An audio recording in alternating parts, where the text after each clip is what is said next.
piles, bearers and braces are locked in, and the next step is to place the floor joists. These joists are 190x45 radiator pine treated to H1.2, the pink colour being one of the identifiers for determining what the treatment level is. H1.2 is boron treated and is suitable for covered out of weather situations. The stack arrives 4 wide, so I set up to cut 4 at a time. It was easy enough to hook a tape, mark each joist and then cross cut with my steel roofing square as a guide. The DeWalt FlexVault circular saw has a flat edge on the base that follows the square with no issues. Since this project I've acquired a 300mm rafter square, which makes cross cuts even easier, especially when it's an angle cut.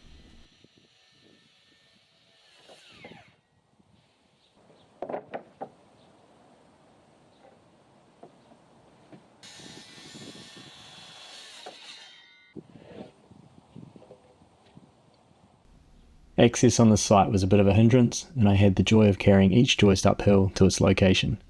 My recommendation here is to walk the furthest distance first. It gets easier from there, not harder.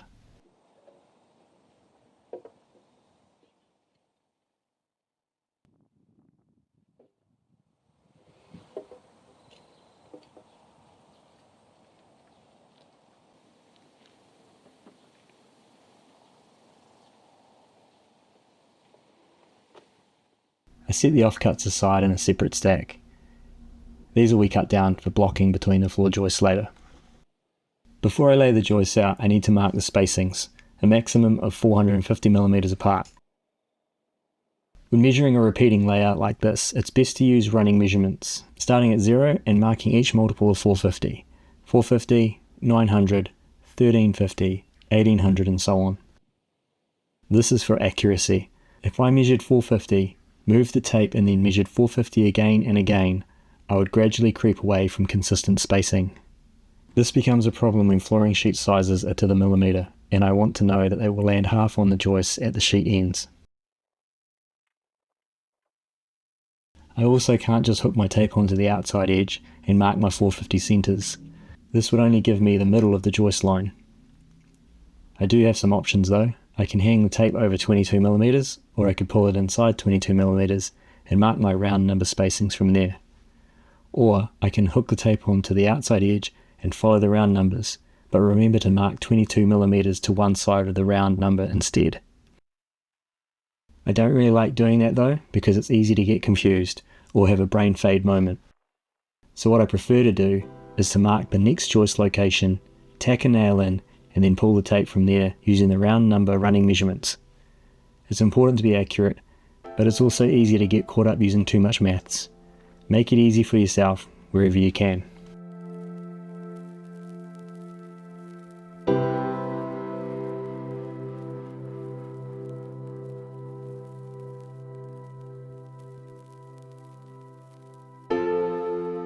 Cutting and placing the joist doesn't take long, but it's one of those tasks where the progress is immediately visible. Going from days of set out excavation piles, concrete and bearers, to half a day and the scale of the build is evident. Once the joist is sitting in place, I confirm they are all on the set out marks on the bearers, and the ends of the joist sit 45mm in from the wall line to allow for the boundary joist.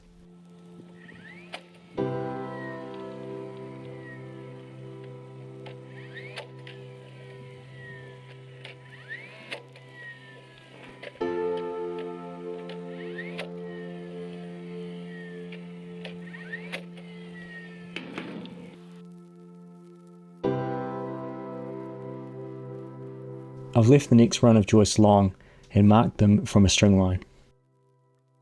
This avoids any variation that could happen if any of the previous joists weren't cut to the exact measurement. A couple of millimeters here and a couple there adds up. It's best to revisit and recalibrate wherever practical to avoid compounding small errors.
Once the joists are in, I work my way around and attach the boundary joist.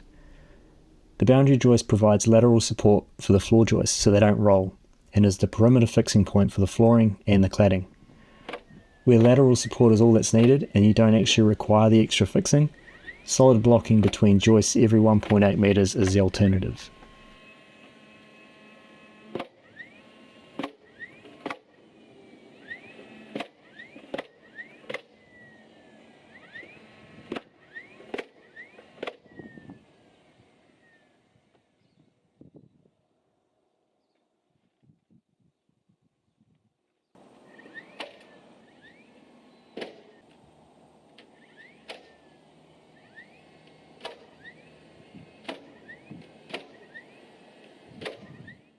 All of the joists are butting together on the same bearer.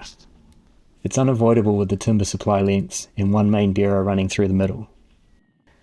That means the joins need a mechanical connection on at least every third joist. I used timber flitch plates, and I'm not sure why, but I went a bit extra and I flitched every join.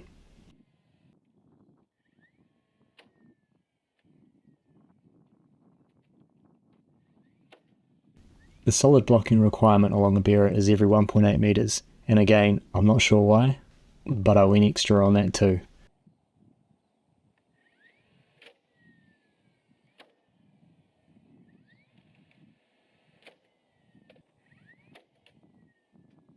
The other requirement for solid blocking is at the midspan through the joists.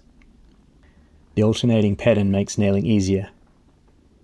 I also add batten screws to pull the blocking tight. It avoids squeaking floors as the timber shrinks and expands.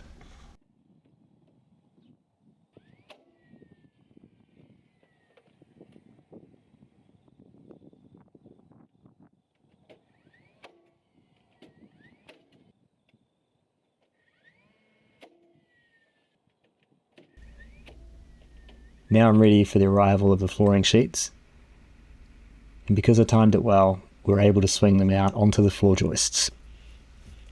My recommendation when placing material stacks on floors, it's worth the effort to put some temporary supports underneath.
I'm using 3.6 metre long sheets for the best coverage. However, the extra weight and length makes them awkward to handle solo. Add to that the risk of walking on joists, so I need to plan each step carefully, especially the first sheet. Once the joists are glued, I didn't want to be walking on them, so my method was to lay the sheet upside down next to the line, lift it, flip it, and drop it into place.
By starting with the middle row of sheets, I only have a couple of rows either side. This reduces the effect of any variation in sheet manufacturing and my placement compounding into the sheets not lining up.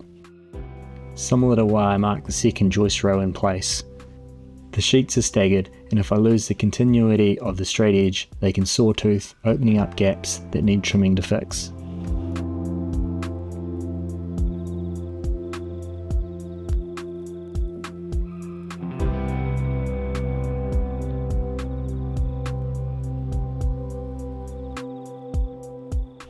Sheets made for flooring have a groove and a plastic strip. This tongue and groove eliminates the need for timber support along the sheet edges. However, like everything in building, there are exceptions. Floors in wet areas still require timber support under the T&G joins, and some floor coverings and fixtures need extra blocking too, like underneath a tiled shower. The shower in this house is tiled, and the specifications require blocking at every 400 centres. Flooring sheets can be nailed or screwed, but always need glue. The glue reduces movement, which reduces creaking and squeaks.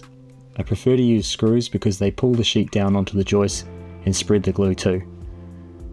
Back when I did this house, I was a bit under-resourced on tools. Since then, I've acquired a quick drive set from Simpson Strong Tie.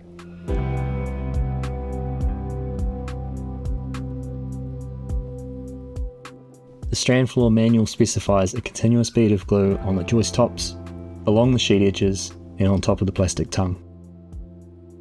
And the glue I prefer is Gorilla Grip 1 Hour Cure by setout. It's polyurethane based, it expands as it dries, it also sticks to damp surfaces and is waterproof when set, and it doesn't stink.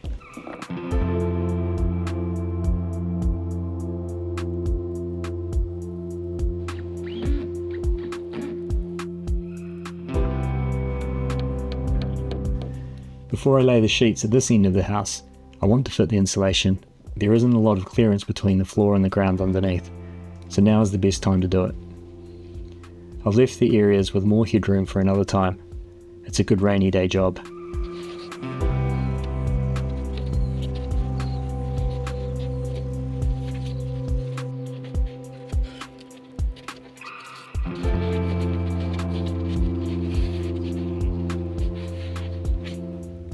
The Expol Underfloor Insulation panels have a concertina edge that you slice down to fit between the joists. The first one I did was a little loose. Once I got the sizing right on the second one, I went back and redid it.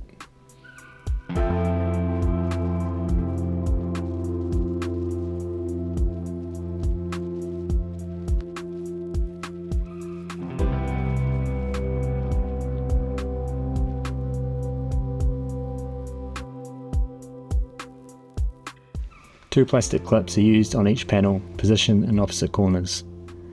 I also found a finish nailer easier than hammering the small flathead nails that came with the clips. Since I've completed this project, a new top hat clip has become available. It sits over the joist, with tabs either side that the panel rests on.